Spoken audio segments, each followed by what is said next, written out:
Coming up on NCC News, we take a look at a car crash that leads to a murder investigation and a marathon scare around the world. These stories and more are coming up after these messages. Hello, I'm Joe DeSpirito. And I'm Minal Sudman. In our top story, a car crash in North Mississippi leads to a murder investigation. The man charged in the accident was driving the car of a mayoral candidate who is now dead. Michael Clark has the story. Chris Talley just made it over the Tallahatchie County line before his truck ended up crashed on Tuesday. All of a sudden it just turns as hard as it could and come into my lane, and I jerked as hard as I could to the right. The car that hit Talley belongs to Marco McMillian, but an incident report lists 22-year-old Lawrence Reed as the driver. McMillian was found dead on Wednesday. Reed hasn't been charged, but Talley remembers what a deputy told him at the hospital. The driver of the vehicle that hit me told a deputy on the scene that he had murdered somebody the night before and he had dumped the body beside a lake. Early Wednesday, McMillian was found somewhere near the levee in the west part of the county, just before the Mississippi River. Investigators will only say there is a male suspect in custody, but won't confirm his identity. Talley feels blessed that he walked away from what he originally thought was just a car crash. I just remember hearing all the noise, and then I was thinking, God, this truck is never going to come to a stop. That has seemingly sparked a murder investigation. Images on Talley's phone remind him just how close a collision could have been. I had an angel riding with me. Time is an important factor in our lives, but especially for the man who owns thousands of clocks. Elena R has the story. Wake up! We're going to miss your tea time! If you've been complaining about setting your clocks ahead, be glad you aren't this man. Santelicio Martinez of Delray Beach, Florida owns 1,000 clocks. He's been collecting them for 15 years. The 81-year-old says they make him happy. He doesn't set them all when the time changes, just the big ones. Martinez says it will take him an entire week to do that. He says he wants just enough clocks to be right time, so he knows the time no matter where he looks. I'm Elena R reporting NCC News. A female volunteer was attacked and killed by a lion when she entered the big cat's cage. Elena R has the story. This is Kuzi, a North African lion. A lion shot dead Wednesday afternoon. Female volunteer intern entered the lion's enclosure where she was attacked and fatally injured. The lion was shot and killed per our safety protocols. Our thoughts and prayers go out to our friend and family, and to her family at this time and this trying time. The 24-year-old volunteer has been identified as Diana Hansen from Washington State. Her Facebook page shows her pictures with large cats. Her father released a statement last night saying in part, Diana was so excited at working in Cat Haven and living in California.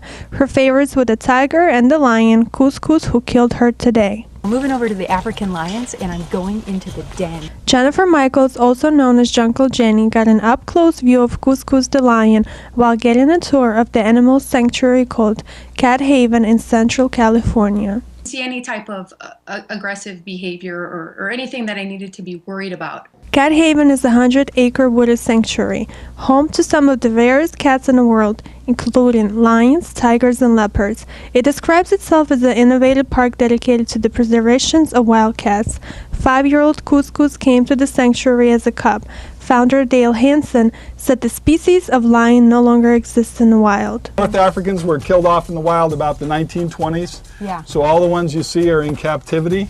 As for the victim, Diane Hansen, it's not clear how exactly she died, but her father says big cats were her passion, writing, "We will miss you so much, but I know that you will be happy. For now, you truly are in an eternal cat haven." I'm Elena Rusnak reporting.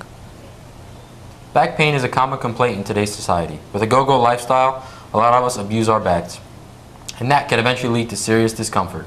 But there are ways to protection against back pain. Here's Susan Hendricks with today's Health Minute. Pain most of her life. The lower back pain is so excruciating. But with the help of a physical therapist, Hurley has regained her mobility and is able to get around with very little pain.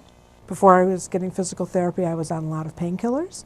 And now, if I remember to do my exercises, I can stay ahead of it. The American Association of Neurological Surgeons says an estimated 75 to 85% of all Americans will experience some form of back pain during their lifetime. Back is the foundation of our body. Most pain can be treated through physical therapy, which includes exercises and stretches. Severe cases may require surgery. But there are things you can do to prevent back pain before it happens, such as keeping hydrated, losing weight, keeping yourself active, and not smoking. Some are born with back pain risks. The first thing I look for, which is surprisingly very common and not obvious to the naked eye, is having a mild curve in your back, which is called scoliosis. If you do have back pain, see a specialist. For today's Health Minute, I'm Susan Hendricks.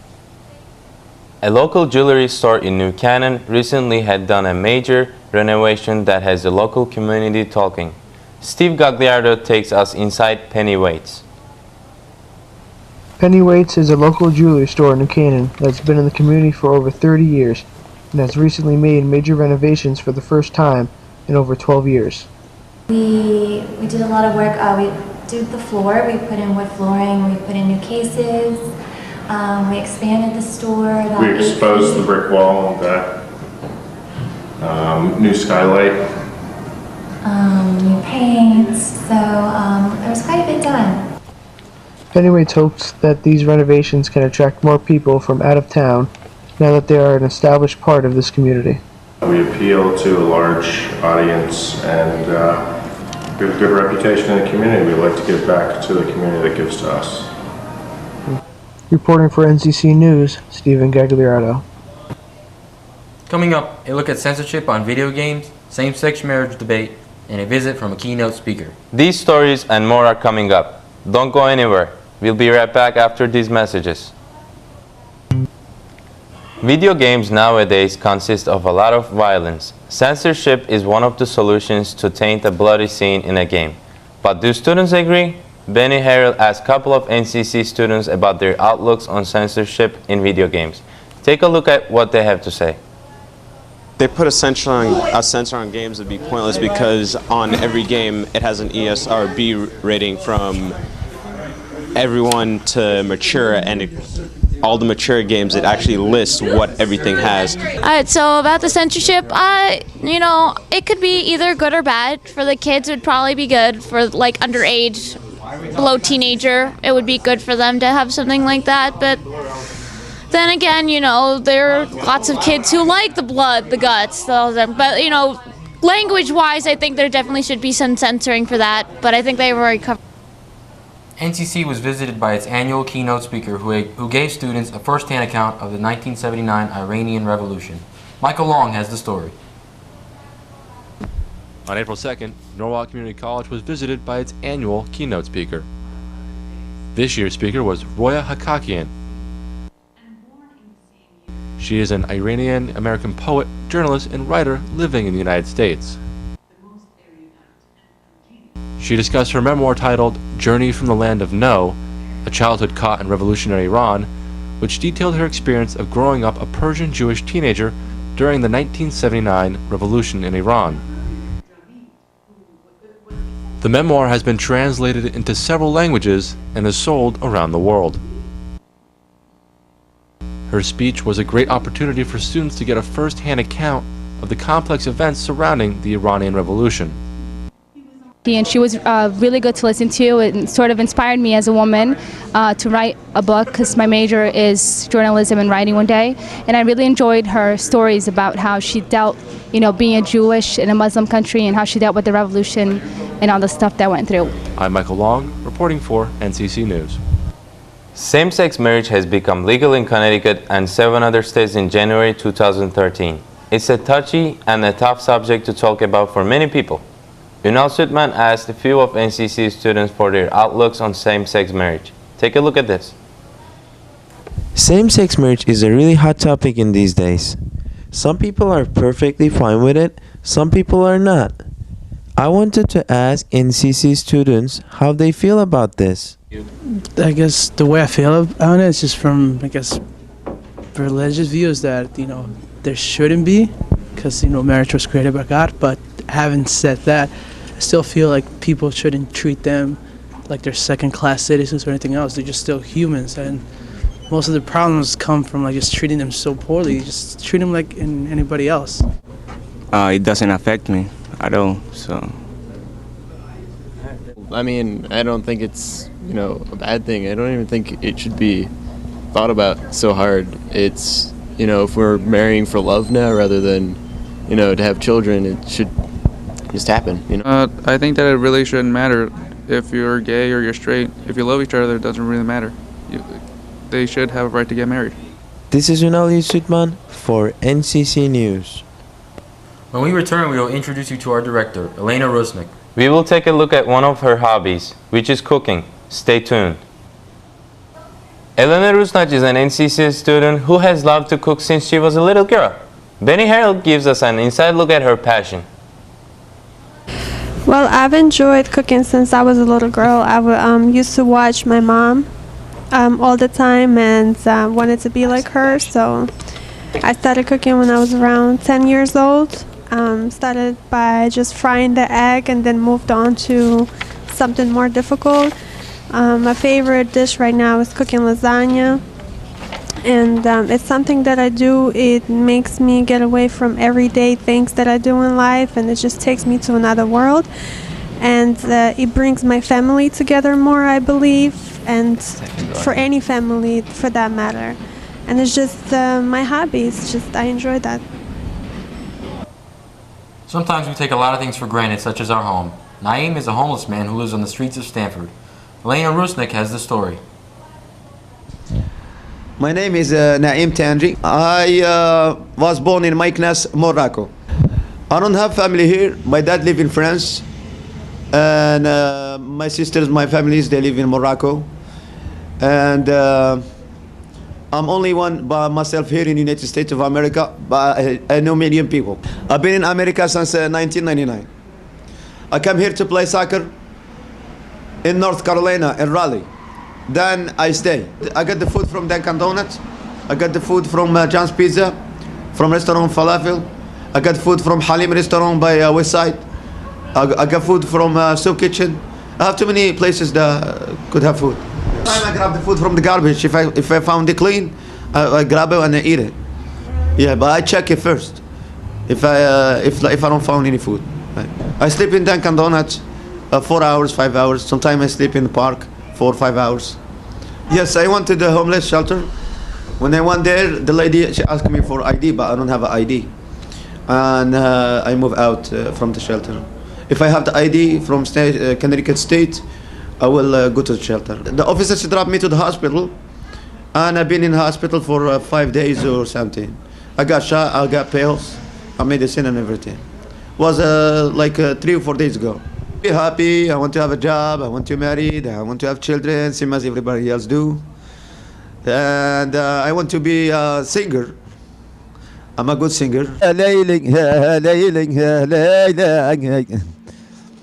وكل العمرية قلبي ما ينساك شيء من وهران مار سيد الليلي من وهران مار سيد الليلي أيام قولوا العمرية طريق الضوء في الضوء من وهران مار سيد الليلي من وهران مار سيد الليلي أيام صرت ليالي ودار الحال وانا نخمم مهموم نسيت غزالي وما وخمم في ناس اليوم لقيت الناس تاكل في الناس والكرمان عليها مهموم ما تهنى وما يجيه نعاس تشوف خيه مدفون طاح الصور كيراب الساس قعدت ولا حزرت تبكي قلتوها ربي عساس ربي قا خدمو تديو انما نفولي با انما نفولي با هتتتي هكاياتي no tengo no targo no tengo no targo no tengo no targo no tengo no targo سهرت ليالي وضاع الحال وانا نخمم مهموم نسيت غزالي وما وخمم في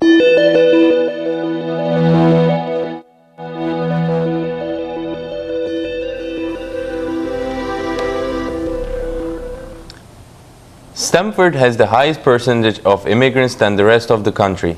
Ferguson Library provides free charge English conversation groups for non-English speaking people. Take a look at this. Let's Talk is an English conversation groups that help immigrants learn to speak English at this free drop-in conversation group. No registration is necessary. Located at the Ferguson Library in Stamford downtown, Let's Talk has been providing English lessons by volunteers for some time.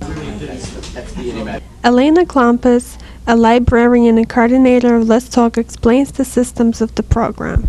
We have several groups on different levels. Each group has a volunteer. We have 2 intermediate groups, 2 advanced level groups, 1 basic and 1 beginners. Each group is led by the volunteer. Usually our volunteers are not educators. These are just Americans who have very good high education, and they are very committed to help their community.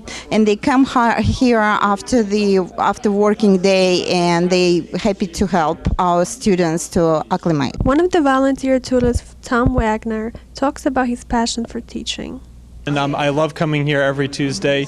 It's just a great experience to get to meet new people, interact with different people from all over the world, and get to learn as much about them as they learn about me. So, and in the process, help them to learn English.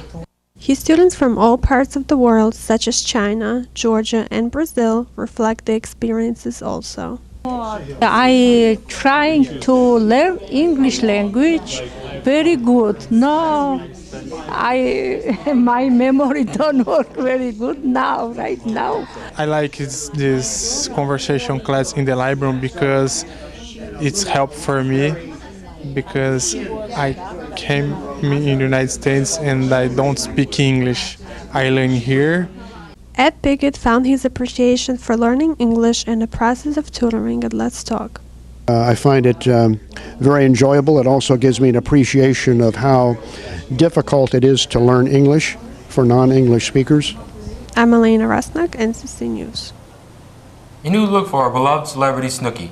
Carla Zeus has more in Hollywood Minute. Snooki is showing a new side. The reality star and new mom recently lost 42 pounds. She says she did it by working with a trainer, eating healthily, and cutting back on the booze. Snooki's son Lorenzo is now 7 months old and was baptized Sunday. She says she's no longer the wild woman from Jersey Shore. I was 21 when the show came out. So basically, I was just growing up. I did, crazy stuff when I was 21, drinking, having the time of my life. And now to where I'm settled down, 25 years old, I have a child, and I couldn't be any happier. I love being mom.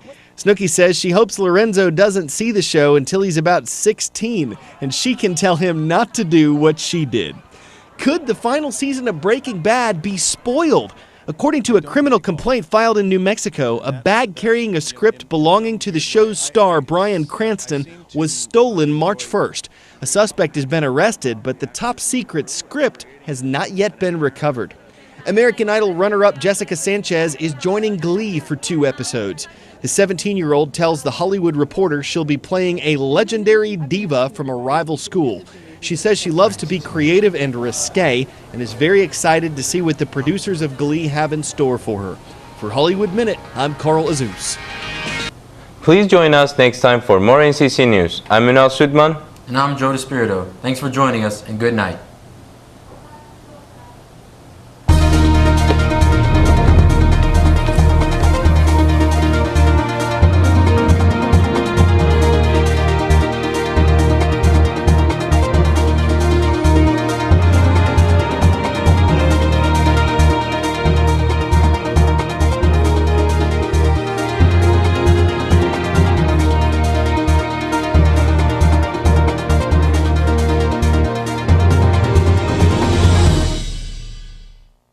Next time on NCC News, we will introduce you to few clubs at the College Club Fair. This story and more are on the next NCC News. Please join us.